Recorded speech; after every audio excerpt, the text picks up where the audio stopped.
नमस्कार प्यारे विद्यार्थियों, श्री करनी एकेडमी एंड एजुटेक के डिजिटल प्लेटफॉर्म पर आप सभी का स्वागत, सभी का अभिनंदन।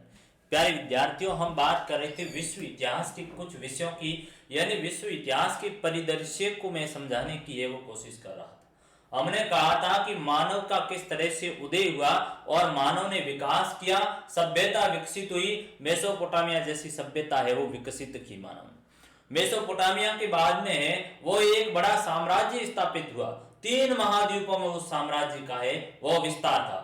और जो ही उस साम्राज्य का पतन हुआ तो नवीन है वो एक धर्म के उदय की है वो हम बात करेंगे। इस्लाम धर्म का है वो उदय होता है इस समय अरब के अंतर्गत, जिसको है वो राजनीतिक क्रांति की है वो संज्ञा दी गई थी लोगों के द्वारा।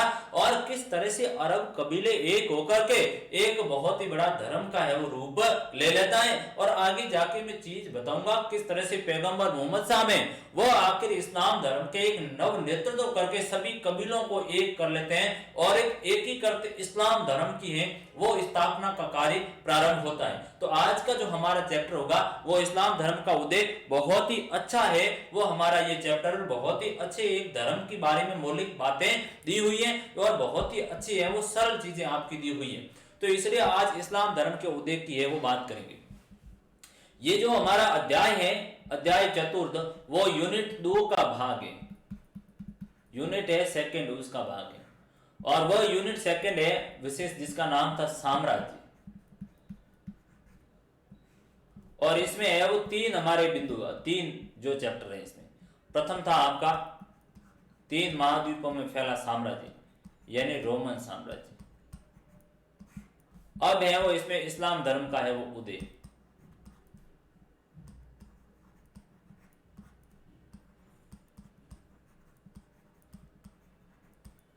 और तीसरा है हमारा जो महत्वपूर्ण यायावर साम्राज्य, गोमंतु साम्राज्य, खानाबदोस साम्राज्य। और वह खानाबदोस है वो मंगोल साम्राज्य, उसका नाम क्या है? मंगोल साम्राज्य।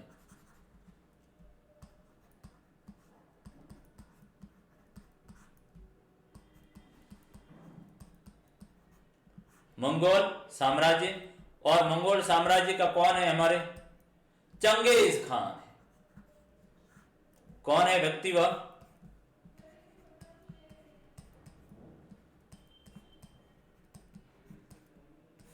चंगेज खान जैसा व्यक्ति है जो यायावर साम्राज्य का आगे जाके संस्थापक बनता है। और मध्य एशिया का जो मंगोल यायावर जो साम्राज्य था, मंगोल साम्राज्य जिसको यायावर साम्राज्य कहा गया है, और चंगेज खान जैसा व्यक्ति है मंगोलिया में वो स्थापित होता है। तो उसकी है वो बात करें। इस्लाम का उदय, विस्तार, किस तरह से है वो इस्लाम का उदय हुआ। और उदय होने के बाद इस्लाम है वो विश्व के अन्य भागों में है वो विस्तार होने का काम कर रहा है, उस घटनाक्रम को देखेंगे। और ये जो हमारी हिस्ट्री है इसमें 570 से लेकर 1200 ईस्वी तक का है वो इतिहास को हम समेटेंगे। हम है वो घटना दर घटना पर है वो बढ़ रहे हैं, काल क्रमिक रूप से बढ़ रहे हैं। 6 लाख से है वो मैं आपको प्रथम सदी ले आया, और प्रथम सदी से है वो मैं आपको तकरीबन 5वीं 6वीं शताब्दी तक रोमन साम्राज्य तक है वो लेकर आया। आज मैं आपको 570 से 1200 ईस्वी तक के पीरियड, जो लगभग पूर्व मध्यकाल और मध्यकाल का है वो ड्यूरेशन शुरू होता है, मिडाइवल हिस्ट्री में है वो हम क्या करेंगे, एंट्री करेंगे, उसमें प्रवेश करेंगे, मध्यकाल में प्रवेश करेंगे। और वहां तक के कालखंड को है वो हम खंगालेंगे। साहब 1200 ईसा तक है वो घटनाक्रम में मोटे मोटे तौर पर है वो क्या हुआ था विश्व इतिहास के परिदृश्य में। तो विश्व इतिहास का ये परिदृश्य है 570 से लेकर के 1200 ईस्वी तक का इतिहास है। आज जब 21वीं सदी में हम प्रवेश कर चुके हैं और संसार के समस्त भागों में रहने वाले मुसलमानों की जो संख्या यदि देखी जाए तो 1 अरब से भी अधिक है वो मुस्लिम जनसंख्या है। और मुस्लिम जनसंख्या वे भिन्न भिन्न राष्ट्रों के नागरिक के रूप में रहते हैं और अलग अलग भाषाएं हैं वो बोल रहे हैं, और उनका अपना अलग अलग पहनावा है, तो अलग उनकी अपनी संस्कृति है, अलग उनके अपने रीति रिवाज हैं। और वे किस तरह से है वो मुसलमान बने और किन परिस्थितियों में है वो मुसलमानों का है वो उदय हुआ, उस घटनाक्रम को हम चतुर्थ अध्याय में है वो समेटने की कोशिश करेंगे। तो चीज यहाँ पर ये आपको बताई जा रही है कि 21वीं सदी में जब देख रहे हैं तो मुसलमानों की यदि जनसंख्या 1 अरब से है वो अधिक हुई, तो ये जो 1 अरब से अधिक जनसंख्या हुई तो 570 ईस्वी में इस जनसंख्या की क्या स्थिति थी, इस धर्म के लोगों की स्थिति क्या थी, किस तरह से है वो उनका उदय होता है, किस तरह से उनकी अपने रीति रिवाज थे, उनकी अपनी भाषा थी, उनके अपना पहनावा था, उनका अपना खान पान था।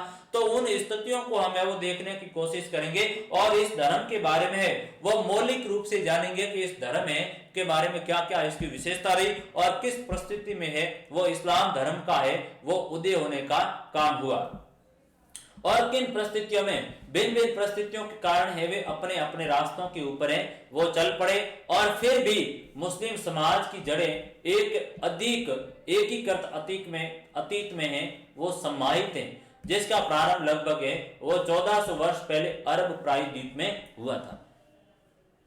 यानी यहाँ पर आपको मुस्लिम धर्म के बारे में समझना है कि इन्होंने कहा कि साहब किन किन परिस्थितियों में अलग अलग परिस्थितियां थी, जिन परिस्थितियों में है वह मुस्लिम धर्म का उदय हुआ और यदि इनका अलग अलग उदय हुआ, अलग अलग भाषा है, खान पान है, पहनावा, लेकिन फिर भी इनकी जड़ें हैं वो एक एकीकृत अतीत में। अतीत यानी पूर्व में बीता हुआ कालखंड है, अतीत यानी इतिहास में।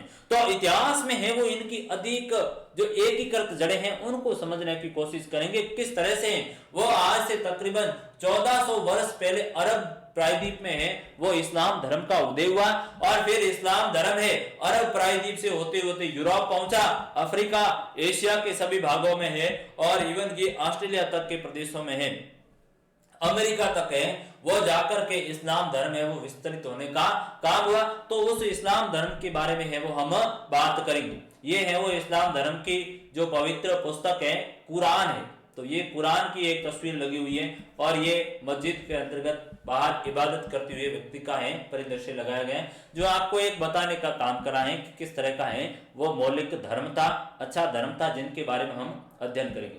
तो ये जो मस्जिद दी हुई है एक तरह से उस मस्जिद का परिदृश्य बताया गया है। इस्लाम धर्म की जो पवित्र धार्मिक पूजा स्थल है मस्जिद है, तो उनका दृश्य आपको दिखाया गया। एजाज रसूल मस्जिद वगैरह है तो उनका दृश्य बताया गया।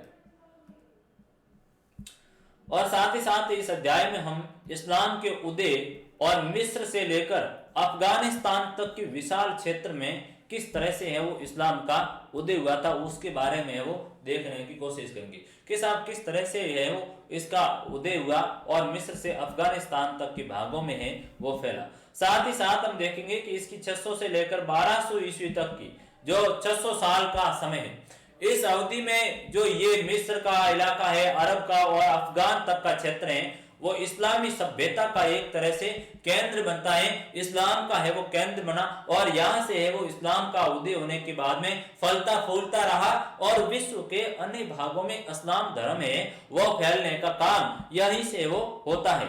इन शताब्दियों में इस्लामी समाज में अनेक प्रकार की राजनीतिक और सांस्कृतिक प्रतिरूप में भी देखते हैं, अलग अलग सांस्कृतिक प्रतिरूप में है वो हमें देखते हैं, सांस्कृतिक जो रूपांतर देखने को मिलता है इन 6 शताब्दियों के दौरान, यानी 600 से लेकर 1200 ईस्वी तक का जो कालखंड था। इस स्थिति में इस्लाम धर्म में है वो राजनीतिक रूप से बड़ा बदलाव हुआ, कल्चरल रूप से है वो बदलाव हुआ और उस मॉडल को, उन सांस्कृतिक परिदृश्य को समझेंगे और उस राजनीतिक घटनाक्रम को है वो देखेंगे कि किस तरह से जो इस्लाम के उदय को है वो अरब के अंतर्गत बहुत बड़ी राजनीतिक क्रांति के रूप में देखा गया कि अरब में है वो बहुत बड़ी क्रांति होने का काम हुआ कि कबीलों के रूप में जो लोग थे वो एक होकर के एक सांचे में ढले, एक धर्म के रूप में ढले, एक धर्म की माला के रूप में सारे ही जो है वो एक तरह से बहुत ही पिरोने का काम है वो यहाँ जाकर के हो रहा है। और इस्लामी शब्द का प्रयोग यहाँ केवल उसके धार्मिक अर्थों में ही नहीं बल्कि उस समूचे समाज और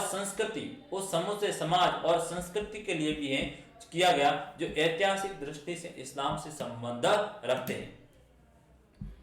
और साथ ही साथ ये बताया गया कि केवल इस्लाम शब्द का जो प्रयोग है वो धर्म के रूप में नहीं किया गया कि साहब इस्लाम धर्म, ये इस तरह से वो बात यहाँ पर है वो नहीं दी। उनमें कहा गया कि केवल धर्म ही नहीं बल्कि धर्म के साथ साथ उनकी संस्कृति को हम देखेंगे, उनकी परंपराओं को देखेंगे, उनकी रीति रिवाजों को देखेंगे, किस तरह की उनकी साहित्यिक लिटरेचर वगैरह उनकी स्थिति क्या थी, उनके कल्चरल को देखेंगे। साथ ही साथ जो समाज की संरचना को समझने की कोशिश करेंगे कि समाज है वो किस तरह का समाज है और समाज में कैसी प्रथाएं हैं वो समाज में व्याप्त थी उनको है वो ऐतिहासिक रूप से हम समझने की है वो कोशिश करेंगे। हमारे इस अध्याय में जो अध्ययन के बिंदु होंगे वो इस्लाम धर्म और इस्लाम धर्म के साथ साथ उनकी सांस्कृतिक स्थिति, सामाजिक ऐतिहासिक दृष्टिकोण को है वो देखेंगे कि साथ किस तरह से इसका उदय हुआ और किस तरह से विश्व के अन्य भागों में विस्तृत काम हुआ और किस तरह से इसकी लंबी एक ऐतिहासिक पृष्ठभूमि रही है। इस समाज में जो कुछ भी घटित हो रहा है और उसका उद्भव सीधे इस धर्म से नहीं हुआ है, बल्कि इसका उद्भव है वो एक ऐसे समाज में हुआ जिसमें मुसलमानों को और उनके धर्म को है वो सामाजिक रूप से प्रमुखता दी गई है। यानी बात को आप समझने की थोड़ी कोशिश कीजिए। बात यहाँ पर थोड़ी पेचीदा होती जा रही, थोड़ी जटिल हो रही है, उसकी प्रकृति है वो बदल रही। इन्होंने कहा कि किसी भी समाज का, आप हिंदू समाज की बात कर लो या आप हैं वो सिख समाज की बात कर लो, तो हम सीधी बात है वो धर्म की बात नहीं करेंगे कि साहब हिंदू धर्म ये था या सिख धर्म ये था, नहीं। हम बात करेंगे हिंदू समाज की क्या स्थिति, सोसाइटी कैसी। क्योंकि हमारे जो अध्ययन का बिंदु है वो धर्म नहीं, हमारे अध्ययन का बिंदु सोसाइटी है। जिस समाज में व्यक्ति रह रहा है तो वो सोसाइटी उसके लिए मायने रखती है। सोसाइटी की क्या स्थिति है उसके पर्सपेक्टिव को जानना बहुत ही जरूरी होता है।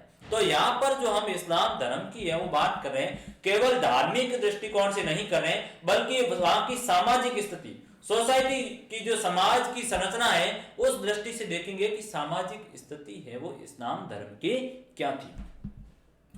साथ ही साथ देखेंगे कि गैर मुसलमान भले ही कुछ गौण ही सही, लेकिन हमेशा इस समाज के अभिन्न भाग हैं वो रहे, जैसे ईसाई प्रदेशों में वो यहूदी रहे हैं। और आगे कहा कि गैर मुसलमान लोग हैं वो कम हो, लेकिन इस समाज के भी अंग रहे, हमेशा ही इस समाज के वो साथ में रहे, एक धर्म के रूप में नहीं बल्कि एक मुसलमान समाज के रूप में। उनके साथ ईसाई धर्म भी पनपता रहा और उनके साथ हिंदू धर्म भी चलता रहा और उनके साथ अन्य सभी धर्म है वो चलते रहे। जो ये एक प्रवृत्ति है धर्मों की, एक जिसको हमारी भारतीय संस्कृति में कहा जाता है गंगा जमुना संस्कृति, यानी हिंदू और मुस्लिम जो संस्कृति वो हमारी गंगा जमुना की संस्कृति रही। दोनों ही है किस तरह से गंगा और यमुना की धाराएं वो एक मिलने का काम हो रही। तो ये जो धारा है संस्कृति की हिंदू और मुसलमान की, वो भारत में की भारत की संस्कृति के परिप्रेक्ष्य में है वो गंगा जमुनी कही जाती है। दोनों ने है वो एक धारा में बह करके देश के लिए है वो काम किया है। यानी इतने है वो यहाँ के लोगों की धर्म और संस्कृति की दृष्टि से लोग हैं वो उतने अच्छे मानवीय दृष्टिकोण के लोग हैं वो माने जाते हैं। उच्च कोटि की मानवीय दृष्टिकोण के लोग हैं वो माने जाते हैं। इस्लाम धर्म के भी, इस्लाम समाज के भी, हिंदू समाज के भी, सिख सोसाइटी के लोग, ये सारे के सारे उच्च कोटि के मानवीय दृष्टिकोण के लोग हैं। मानवीय दृष्टिकोण की सोसाइटी है, उनके बारे में हम बात करेंगे। और हम ये भी कहेंगे कि जो गैर मुसलमान भले ही गौण सही हो, गौण का मतलब है कम और गैर मुसलमान का मतलब है मुसलमानों के सिवाय। मुसलमानों के सिवाय कौन है आपके? ईसाई है, सिख है,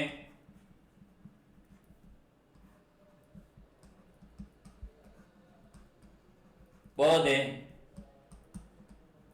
जैन है, हिंदू है, ये सभी की सच्चाई यहूदी है आपके, ये सभी के सभी हैं वो कम ही हो, लेकिन इनके साथ में है वो सामाजिक रूप से प्रमुख रूप से है वो अभिन्न भाग रहे, एक दूसरे के रूप में समाज से जुड़े हुए हैं। जैसे हम कहेंगे ईसाई प्रदेशों में यहूदी हैं वो ईसाइयों से कैसे जुड़े हुए हैं, उसी तरह मुसलमान समुदाय भी अन्य समुदायों के साथ हैं वो मजबूती से जुड़ा हुआ है और साथ रहा है। तो ये तो हमें इस्लाम की पृष्ठभूमि की बात की, अध्ययन के केंद्र बिंदु की बात के साथ जो हमारा दृष्टिकोण होगा अध्ययन का, उसमें देखेंगे किस तरह से है वो इस्लाम धर्म का उदय हुआ, किस तरह से इस्लाम धर्म की जो संस्कृति है, किस तरह से इस्लाम धर्म का जो समाज है, सोसाइटी है, उसके बारे में है वो हम देखेंगे कि सोशल वैल्यू है वो उनके कितने अच्छे थे कि अन्य समाज के साथ हैं वो मिलजुल कर ये लोग रहते थे। उनको एक दृष्टि से हम देखने का काम करेंगे किस तरह से इन लोगों के अंतर्गत उच्च मानवीय दृष्टिकोण था। तो वो हमारे अध्ययन के है वो महत्वपूर्ण बिंदु होंगे। अब इस्लाम धर्म की हम उदय करवाएंगे, किस तरह से है वो इस्लाम धर्म का उदय होता है, किस तरह से है वो इस्लाम धर्म की जो समाज और राजनीति की स्थिति कैसी रही है, उनके ऊपर हम बात करेंगे। इसमें जो मुख्य रूप से बात हमारी आएगी कि अरब में है वो इस्लाम धर्म का उदय होता है। पैगंबर मोहम्मद करके एक व्यक्ति होते हैं जिन्होंने क्या किया था। आप प्रारंभ में एक बात को समझिए, थोड़ी सी इस बात की नजीर है उसको समझिए, इसकी जो परत है हल्की सी उसको समझिए। बात यहां पर ये हो रही कि हम इस्लाम धर्म की यदि बात करें तो इस्लाम धर्म का जो उदय एक तरह से क्या पैगंबर मोहम्मद ने ही इस्लाम धर्म का उदय किया? नहीं किया। पैगंबर मोहम्मद से भी इस्लाम धर्म है वो पहले थे। और पैगंबर मोहम्मद ने तो क्या किया कि जो अरब लोग ये रह रहे थे उनको एक ही करत और एक क्रमबद्ध रूप से इनको स्थापित किया, एक व्यवस्थित रूप से है वो इनको स्थापित करने का काम किया। एक चीज आप उसको भी समझिए थोड़ा, क्या बौद्ध जो धर्म है या जैन धर्म है, क्या इनकी स्थापना बुद्ध ने या जैन ने एक तरह से है वो इनको पूरी तरह से उत्पन्न करने का काम किया? नहीं किया। तो उससे पहले ये अन्य धर्म में थे। उनको क्या है, उनको है वो व्यवस्थित रूप से एक समाज एक पंथ में है वो तब्दील किया और वे पंथ आगे जाकर धर्म में बदल गई।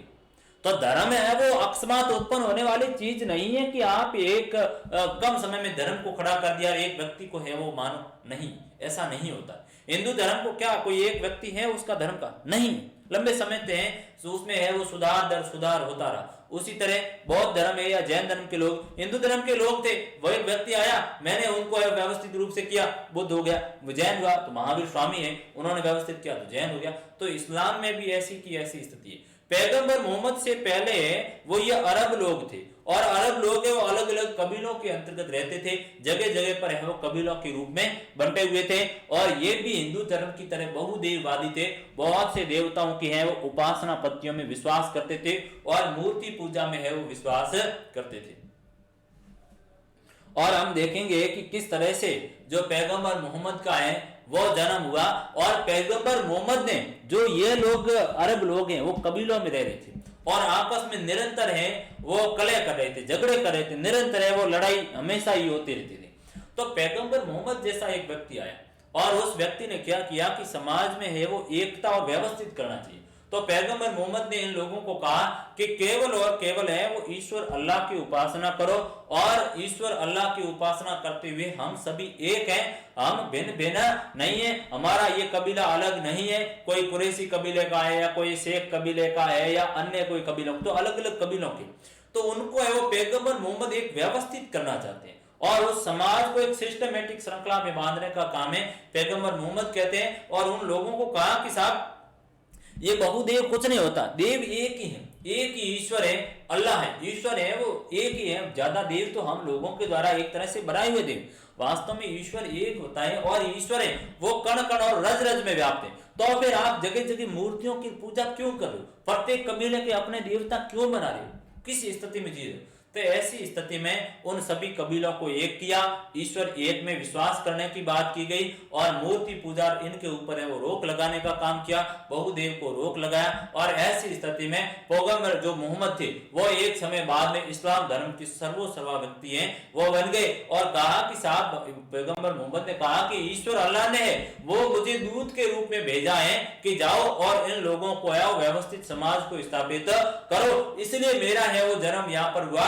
ताकि मैं समाज को एक व्यवस्थित रूप से स्थापित करने का कार्य करूं और एक समाज है वो श्रृंखलाबद्ध रूप से सिस्टमेटिक रूप से कार्य करें। इसके लिए वो पैगंबर मोहम्मद है वो आते हैं और समाज को स्थापित करते हैं और इस्लाम धर्म का उदय होता है और इस्लाम धर्म का है वो आगे जाकर के विकास होने का काम कर रहे हैं। आज भी है वो धर्म विश्व के अच्छे धर्मों में शामिल है। तो बात करेंगे हम इस्लाम धर्म के बारे में। 612 से 612 से लेकर 632 ईस्वी में पैगंबर मोहम्मद ने एक ईश्वर अल्लाह की पूजा करने और आस्तिकों की, यानी जिन लोगों का है वो आस्तिक, जिनका ईश्वर में विस्तार है विश्वास है, आस्तिक हम कहते हैं, ईश्वर में जिनका विस्तार विश्वास होता है उनको आस्तिक कहा जाता है।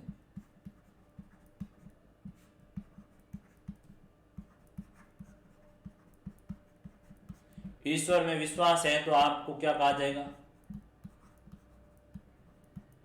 आस्तिक है वो कहा जाएगा। और ईश्वर में विश्वास नहीं है तो आपको क्या कहा जाएगा? नास्तिक कहा जाएगा।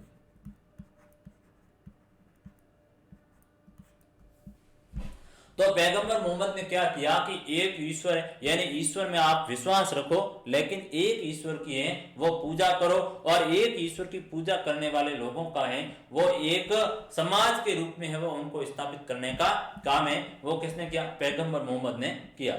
अल्लाह की पूजा करने और आस्तिक, यानी आस्तिक को है वो आप यहाँ पर देखोगे कि आपको क्या कहा गया? उमा शब्द। आप आस्तिकों को उमा कहा गया है, कोई ये दूसरा शब्द नहीं, इसलिए आप कंफ्यूज है वो मत होना। यदि ये उमा शब्द आपको याद रहे तो ठीक है, नहीं तो आस्तिक है वो आप ध्यान रखना। तो पैगंबर मोहम्मद का उद्देश्य था कि आस्तिक समाज की है वो सदस्यता का प्रचार किया जाए, यानी एक ईश्वर में विश्वास करने वाले समाज जो है वो बनाया जाए, उसका है वो प्रचार प्रसार किया जाए। और यही है वो इस्लाम धर्म का मूल था कि ईश्वर है वो एक है। और पैगंबर मोहम्मद है वो क्या है? एक सौदागर थे। भाषा और संस्कृति की दृष्टि से वे अरबी है वो व्यक्ति थे। 6वीं शताब्दी की अरब संस्कृति अधिकांश अरब प्रायद्वीप और दक्षिणी सीरिया और मेसोपोटामिया के क्षेत्रों तक है वो सीमित थी। तो अब देखते हैं कि जो पैगंबर मोहम्मद साहब थे वो एक तरह के व्यापारी व्यक्ति थे, एक व्यापार करने का काम कर रहे, अपना जीवन है वह गुजारे। आगे जाके देखेंगे पैगंबर मोहम्मद साहब है एक बहुत ही बुजुर्ग महिला से विवाह कर लेते हैं ताकि उनको धन संपत्ति मिले और अन्य है वो समाज के लिए अच्छा कार्य कर सके। तो इस्लाम के मूल में भी यही एक था, ईश्वर एक की है वो दृष्टि थी। और इनकी जो भाषा है पैगंबर साहब की वो अरबी है भाषा थी, अरबी भाषा के ये जानकार थे। और हम देखेंगे कि 6वीं शताब्दी का जो समय है वो जिसमें अरब संस्कृति है, जो अरब कल्चर है वो ज्यादातर अरब प्रायद्वीप और जो सीरिया का भाग है, मेसोपोटामिया, ईरान, इराक का क्षेत्र है, ये इस समय इस्लाम का है, अरबों का पूरा केंद्र बना हुआ और अरब लोग है वो यहाँ पर रह रहे। तो ये अरबों का है केंद्र। आपसे पूछा जाएगा कि इस्लाम का है मूल केंद्र कौन सा है, तो आप कहोगे कि साहब अरब प्रायद्वीप, यानी ये सऊदी अरब है, दुबई वगैरह, ये पूरा का पूरा अरब जो प्रायद्वीप है, ये सीरिया का भाग है, ईरान है, इराक है, ये टर्की का क्षेत्र है, मेसोपोटामिया जो आपके दजला और फरात इराक राज्य में मैंने पहले बताया था। तो ये क्षेत्र है वो इस्लाम की है वो गतिविधियों का केंद्र रहा। अरब लोग हैं वो कबीलों में बंटे हुए थे और प्रत्येक कबीले का नेतृत्व है वो एक शेख के द्वारा किया जाता था, यानी जो नेतृत्व करता था उसको क्या कहा गया? शेख है वो कहा गया। ये अरेबियन जो लैंग्वेज के हैं शब्द है। और जो कुछ हद तक क्या होता था पारिवारिक संबंधों के आधार पर, लेकिन ज्यादातर व्यक्तिगत साहस, बुद्धिमता और उदारता मुर्वा के आधार पर है वो चुना जाता था। तो ये किसके आधार पर है वो चुना जाता था? इन्होंने कहा है कि प्रारंभ में हम देखेंगे कि जो अरब लोग हैं वो क्या हैं? कबीलों में वो बंटे हुए हैं और प्रत्येक कबीले का नेतृत्व एक व्यक्ति करता है जिसको क्या नाम दिया गया? शेख है वो कहा गया।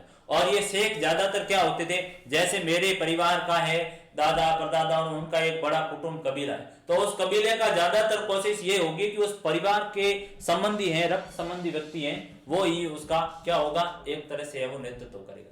लेकिन आगे जाकर ज्यादातर लोग हैं वो इस स्थिति में आए कि साहस हैं या फिर ज्यादा बुद्धिशाली लोग थे या उदारता वाले लोग थे, वे उन लोगों ने ही इसका एक तरह से क्या किया? नेतृत्व करने का कार्य किया। तो ये मुर्वा के आधार पर है वो चुनेगी, उदारता या फिर मुर्वा के आधार पर एक तरह से इनको चुना गया। और प्रत्येक कबीले के अपने स्वयं के क्या होते थे? देवी देवता हैं वो होते थे, यानी प्रत्येक कबीले के अपने हैं वो खुद के देवी देवता होते थे जो बूतों सनम के रूप में है वो देवालय में पूजे जाते थे।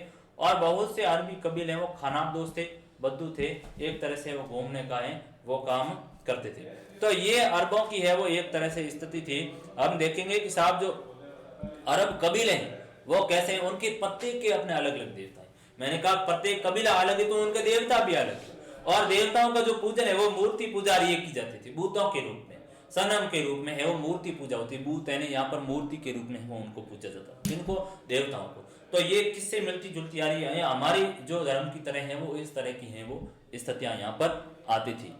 तो हमने देखा कि अरब है वो प्रारंभ में कबीलों के रूप में प्रत्येक का नेतृत्व अलग शेख कर रहे हैं जो काफी हद तक है वो परिवार का है रक्त संबंधी व्यक्ति होता था। और कई बार उससे बाहर का भी व्यक्ति आता था, किसी जो साहसी निडर व्यक्ति है, बुद्धिशाली व्यक्ति है या उदार व्यक्ति को है वो उसका शेख बनाया जाता ताकि वो क्या करे? नेतृत्व करें। और प्रत्येक कबीले के अपने अलग अलग देवी देवता होते जो क्या करते थे कि उनकी मूर्ति के रूप में है वो अलग अलग अपने देवालयों में पूजा करते। और अरब लोग हैं वो खानाबदोश कबीले थे। खानाबदोश का मतलब हुआ कि एक जगह से दूसरी जगह के ऊपर है वो जाने का काम।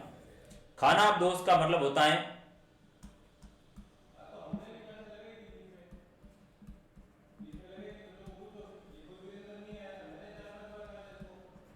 एक जगह से दूसरी जगह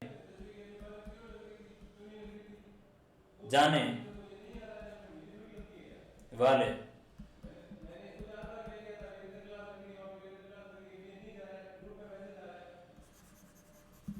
एक जगह से दूसरी जगह जाने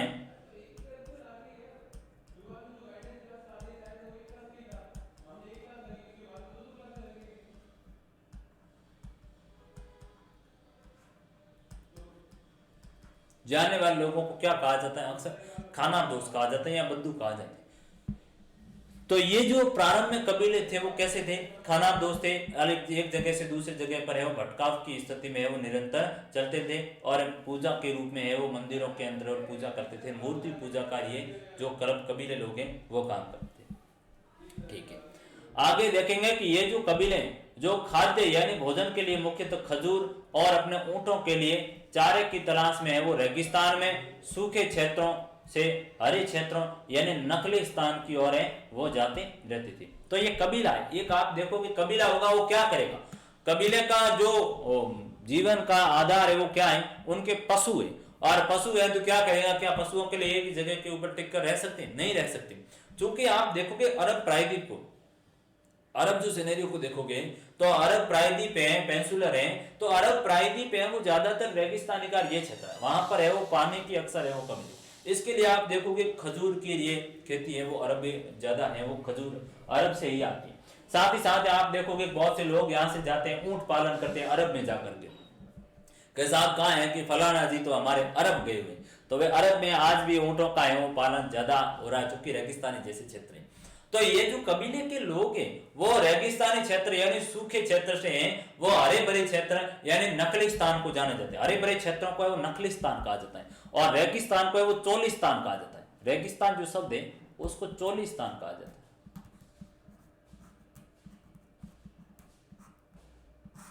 क्या कहा गया? चोलिस्तान।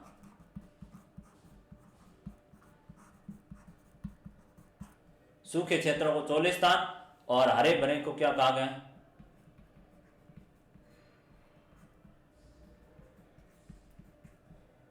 हरे भरे क्षेत्र को कहा गया नकलिस्तान।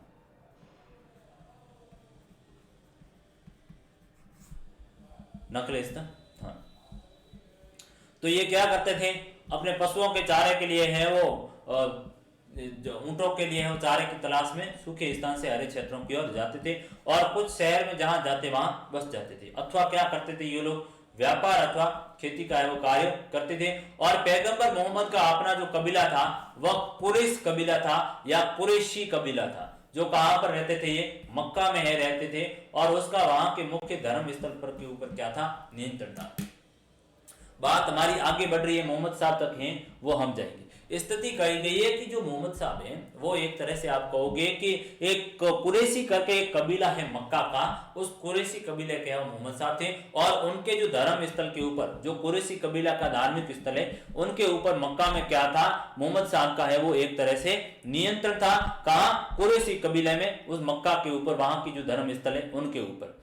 फिर इस स्थल का जो मक्का के अंतर्गत जो एक स्थान है जो कुरैशी कबीले का स्थान है और मोहम्मद साहब का इनका है वो कबीला है, उस स्थल का जो ढांचा है वो कैसा है? घनाकार है, जिसको क्या कहा गया है? काबा है वो कहा गया। इस स्थिति के अंतर्गत है घन के आकार में, इसको है वो काबा कहा जाता है, जिसमें है वो बुत रखे गए, मूर्तियां हैं वो रखी गई। और मक्का के बाहर के कबीले भी है वो काबा को क्या करते थे? पवित्र है वो मानते थे कि ये है वो साहब पवित्र स्थान है और वे इसमें अपना भी बुत रखते थे। हर वर्ष यहाँ पर इबादत गाह की धार्मिक यात्रा है वो हज लोग किया करते थे। मक्का यमन और सीरिया के बीच के व्यापारिक मार्गों के एक चौराहे के ऊपर स्थल था जिसमें शहर का महत्व और भी बढ़ गया और काबा को एक ऐसी पवित्र जगह के रूप में, पवित्र जगह यानी हरम है वो माना गया। पवित्र जगह को हरम कहा जाता है, तो पवित्र जगह है वो माना गया। अब बात यहाँ पर ये हो रही क्या साहब, जो मक्का में देखेंगे कि जो हमारे पैगंबर मोहम्मद साहब है, तो मोहम्मद साहब का जो कुरैशी कबीला है और मक्का के अंतर्गत जो एक ढांचाकार घनाकार में एक घनाकार जो ढांचा बना हुआ मंदिर का, पूजा स्थल का, उसको क्या कहा गया? काबा कहा गया। और उसके ऊपर जो नियंत्रण है वो किनका है? वहां पैगंबर मोहम्मद साहब का नियंत्रण है, क्योंकि उनके धर्म स्थल का है, उनके अपने कबीले का है। और बाकी के जो कबीले थे मक्का के बाहर के, वो भी इस काबा को क्या करते थे? पवित्र स्थल है वो मानते थे, और यहाँ की है वो धार्मिक यात्रा करते थे, जिसको क्या कहते हैं? हज कहते हैं। आज भी आप इस्लाम में कहोगे कि साहब हज करने के लिए वो गए हैं एक तरह से, तो हज कहा जाता है कि इन्हें इबादत गाह की यानी धार्मिक स्थल की है वो यात्रा करना। इबादत गाह यानी पूजा का स्थान, इबादत गाह यानी पूजा का आपका स्थान है।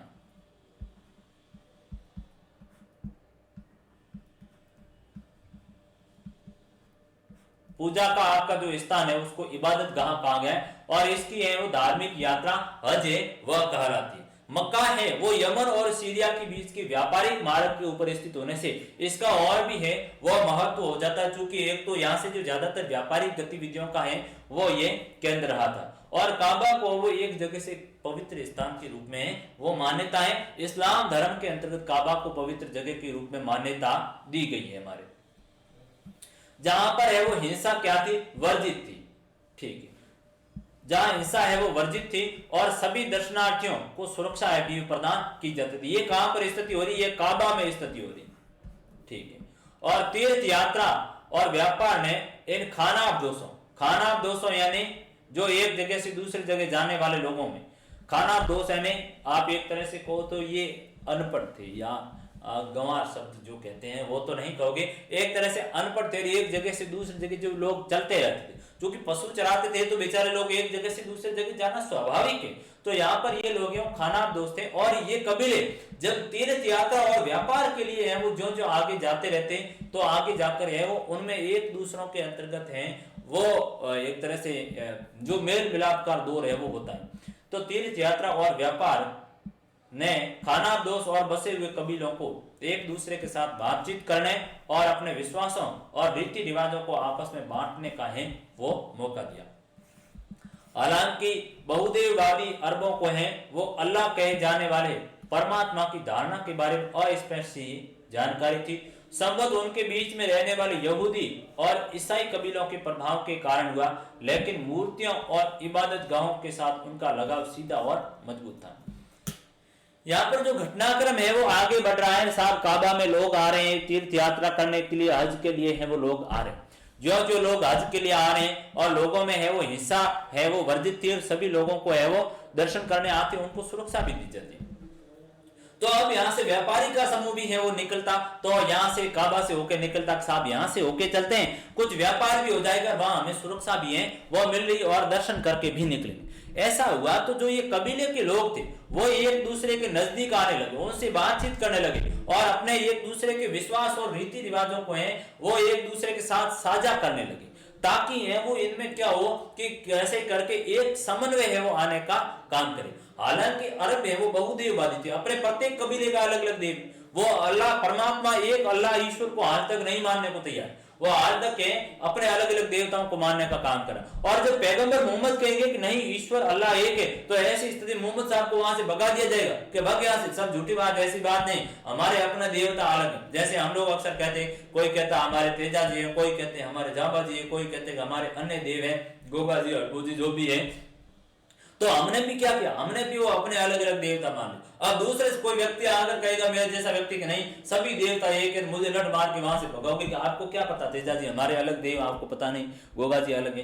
तो ये उस समय भी स्थिति है वो इन धर्म में रही। हालांकि मैं कोई कटाक्ष नहीं कर रहा हूं, मैं समझाने की कोशिश कर रहा हूँ, सभी धर्म है वो अच्छे। तो यहाँ पर मैं बात इसलिए कर रहा हूं कि बहुदेववादी जो अरब लोग हैं वो बहुत से ईश्वर, बहुत से देवताओं में विश्वास करते थे, और उनको अभी तक एक अल्लाह के बारे में वो जानकारी प्राप्त नहीं हुई कि अल्लाह है वो एक है। और इसका जो कारण इन्होंने कहा कि साहब यदि इसका देखा जाए तो कारण एक ये भी हो सकता है कि वे लोग यहूदी और ईसाई कबीलों के बीच में रह रहे थे, तो ये भी हो सकता है जिनके कारण वे एक परमात्मा में विश्वास नहीं कर पाए।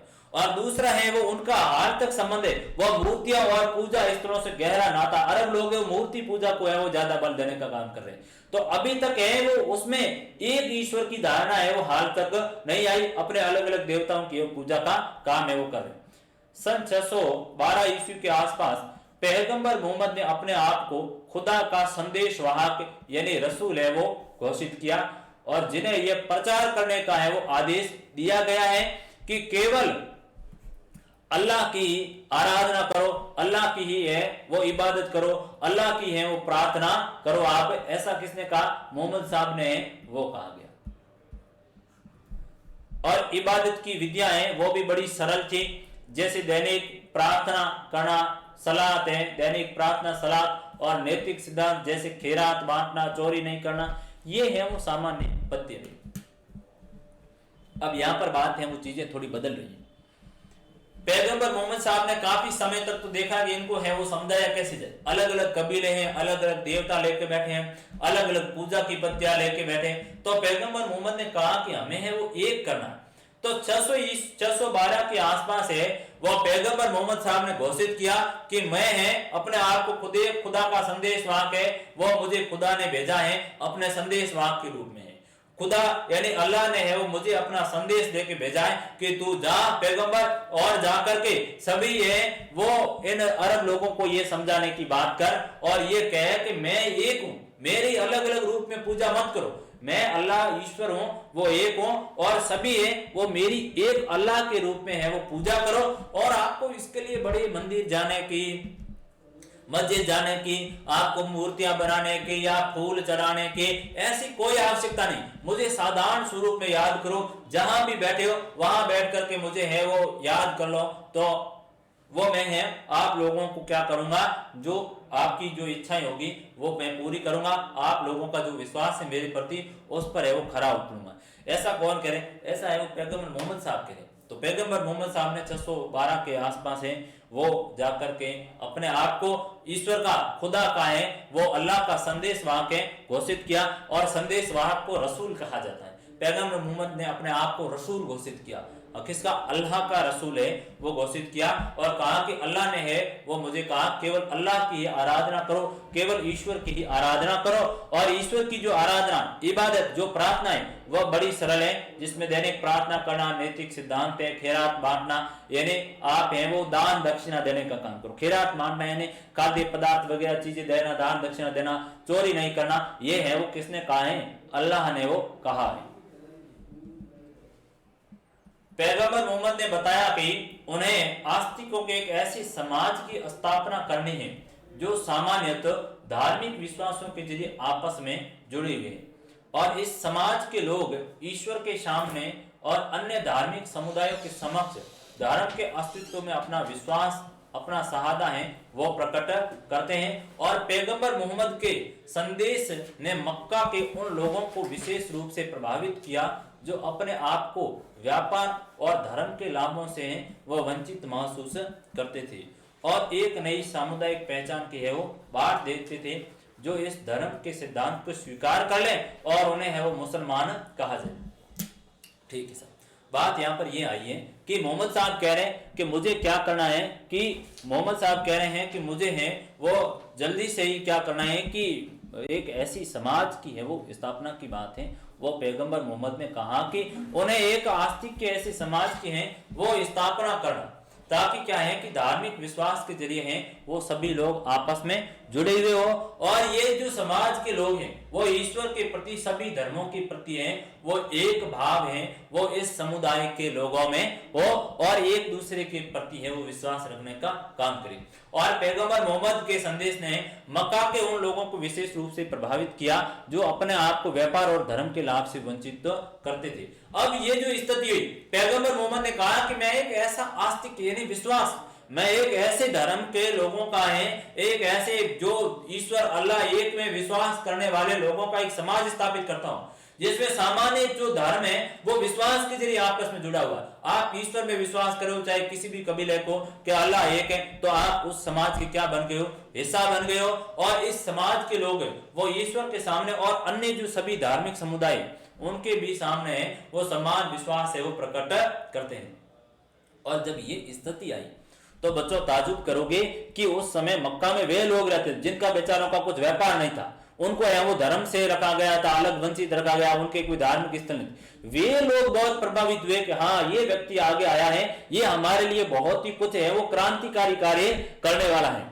तो उसके लिए है वो समुदाय आगे आया और उस समुदाय ने है वो पैगंबर मोहम्मद द्वारा बताए गए जो धर्म के सिद्धांत थे उनको है वो स्वीकार किया और उन सिद्धांतों को है वो मानने वाले लोगों को क्या कहा गया, मुसलमान कहा गया, मुस्लिम है वो कहा गया। ये पैगंबर मोहम्मद साहब ने है वो मुस्लिम इनको बनाने का एक तरह से कार्य किया। तो मुस्लिम कैसे बनाए, उन्होंने समाज में एक नवीन एकता है वो स्थापित की, वही एक तरह से मुस्लिम धर्म की स्थापना का कार्य किया है। अन्य कोई है वो उन्होंने पंथ है वो अलग से लोगों को लाके है वो दीक्षित नहीं किया, बल्कि उन्हीं लोगों को है वो एक अल्लाह ईश्वर में विश्वास करने की बात कही। और उन्होंने कहा पैगंबर साहब ने उन्हें कयामत के दिन मुक्ति और धरती पर रहते हुए समाज के संसाधनों में हिस्सा देने का है वो आश्वासन दिया गया।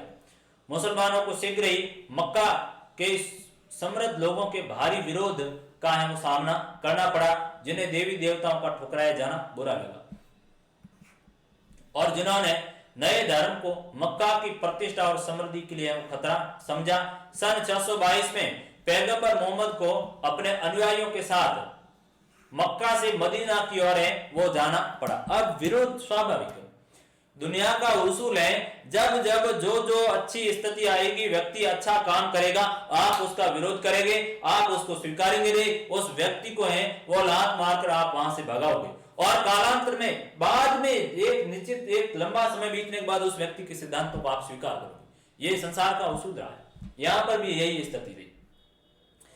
क्या हुआ था कि साहब मोहम्मद साहब ने है वो जो लोग धर्म से वंचित थे, जो व्यापार में जिनका बेचारों को कोई हिस्सा नहीं था, तो उन लोगों को कहो कि एक काम करो, आप सभी लोग हैं वो अल्लाह की प्रार्थना करो, एक ही ईश्वर अल्लाह को मानो और हमें उसके लिए कोई विशेष मंदिर में, मस्जिद में या पूजा स्थल में मूर्ति बनाने की आवश्यकता नहीं है। जहां पर भी बैठ कर हैं वो अल्लाह की है वो प्रार्थना करो। और इससे में जो ये लोग मिलकर आए थे, कौन, जो व्यापार और धर्म से वंचित थे, उन लोगों को मिलाकर के कहा कि हम एक ऐसा समाज बनाएंगे और उस समाज का नाम क्या रखा गया, मुसलमान समाज रखा गया। आपका सवाल है वो निकल कर आया एक नंबर में।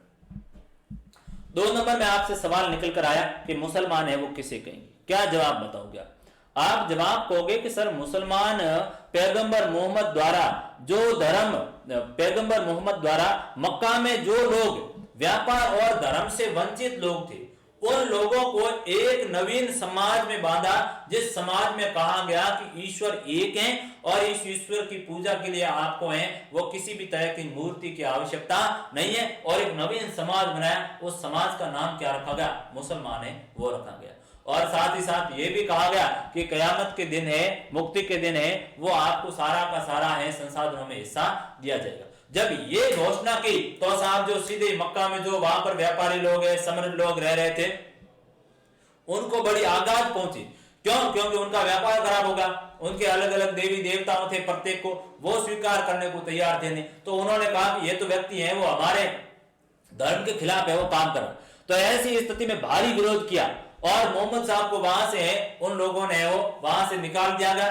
फर्क मोहम्मद साहब है 622 ईस्वी में है वो मोहम्मद साहब मक्का से मदीना की यात्रा के ऊपर है, वो निकलते हैं मक्का से मदीना की ओर चले गए, कूच किया, मक्का को उन्होंने सदैव के लिए छोड़ दिया गया और कहां पर आगे, मदीना है वो आगे। और पैगंबर मोहम्मद की इस मक्का से मदीना की यात्रा,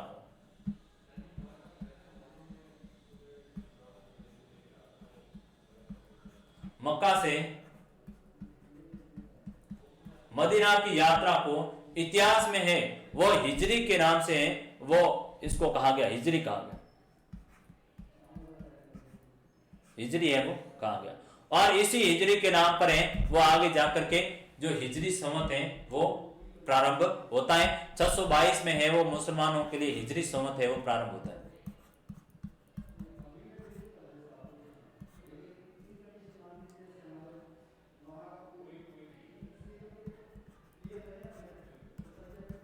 हिजरी संवत 622 ईस्वी में प्रारंभ हुआ, यानी 622 ईस्वी में मोहम्मद शाह है वो मक्का को छोड़कर मदीना को रवाना हुए, इसलिए इसको है वो हिजरी संवत यहां से प्रारंभ माना जाता है। और जो ये यात्रा थी इसको है वो क्या कहा था, इसको एक तरह से हिजरी कहा गया था।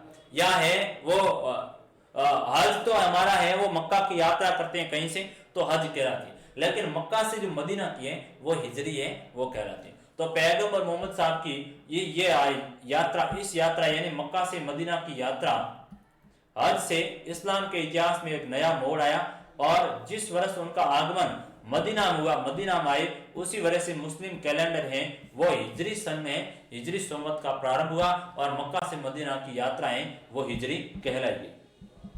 ठीक है, किसी धर्म का जीवित रहना उस पर विश्वास करने वाले लोगों के जिंदा रहने पर है वो निर्भर करता है, और इन लोगों के समुदायों को आंतरिक रूप से मजबूत बनाना और बाहरी खतरों से बचाना क्या था, जरूरी था।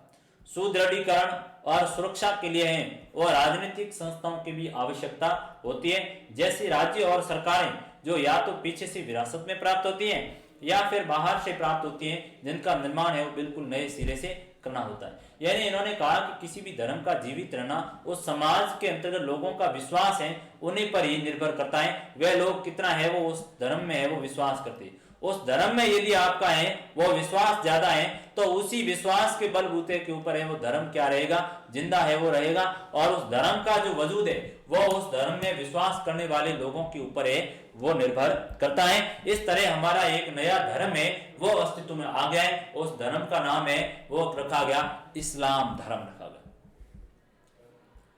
मुसलमान है वो लोगों को समाज में बनाए गए थे। मुसलमान वैसे कि एक समाज का प्रतीक है, हिंदू है वो एक समाज का प्रतीक है, धर्म का प्रतीक नहीं। धर्म है वो इस्लाम धर्म, इस बात का आप है वो ध्यान रखोगे। तो प्यारे विद्यार्थियों, ये हमारा जो अरब क्षेत्र में किस तरह से राजनीतिक क्रांति हुई, कबीलों को कबीले दर कबीले व्यापार पूजा हेतु अलग अलग जगह पर जाते रहे, मिलते रहे, उनमें है वो एकता और समन्वय का भाव आया, निरंतर मेल मिलाप रहा, उनके रीति रिवाजों को आपस में जानने की कोशिश की। फिर हम देखा कि मक्का के अंतर्गत किस तरह से पैगंबर मोहम्मद है वो काबा के अंतर्गत और पूजा पाठन का काम कर रहे हैं। उन्होंने है वे लोग जो धर्म से और व्यापार से वंचित थे उन लोगों को कहा कि ईश्वर एक है और कहीं पर भी ईश्वर की इबादत करो, अल्लाह एक है, और बात को स्वीकार करवाई कि मुझे है वो अल्लाह ने अपना संदेश देकर भेजा है। मैं एक ऐसा समाज स्थापित करना चाहता हूं जिसमें क्या हो, परस्पर एकता की भावना हो, समन्वय हो, विश्वास हो, किसी भी तरह की हिंसा नहीं हो, एक ऐसा समाज स्थापित करना चाहता हूं। और उन लोगों को मिला करके मक्का में है वो पैगंबर साहब ने एक है वो समाज स्थापित किया जिसका नाम है वो मुसलमान रखा गया, मुस्लिम रखा गया। और जब मुसलमान और मुस्लिम ये बनाया गया तो उस समय मक्का के जो अमीर लोग थे उन लोगों ने पैगंबर मोहम्मद साहब का क्या किया, विरोध किया गया और उनको वहां से वो भगाने के ऊपर मजबूर किया। फलत पैगंबर मोहम्मद साहब मक्का से मदीना की ओर है वो चल पड़े और उसी से ही हिजरी संवत है वो प्रारंभ होता है 622 ईस्वी में। इस प्रकार आज है वो हमारे लिए इस्लाम धर्म क्या है उदय हो चुका है। आगे हम इस्लाम धर्म की है वो शिक्षाओं की बात करेंगे, किस तरह से इसका विस्तार होता है, किस तरह से आगे खलीफाओं का शासन आता है, उनके ऊपर हमारी जो भी अगली क्लास होगी उसमें हम वो विस्तृत चर्चा करेंगे। तो मुझे उम्मीद अपेक्षा है कि मुसलमान के बारे में, इस्लाम धर्म के बारे में आप कहें उसकी बेसिक चीजों को समझ गए। इसी के साथ आप सभी का बहुत बहुत धन्यवाद।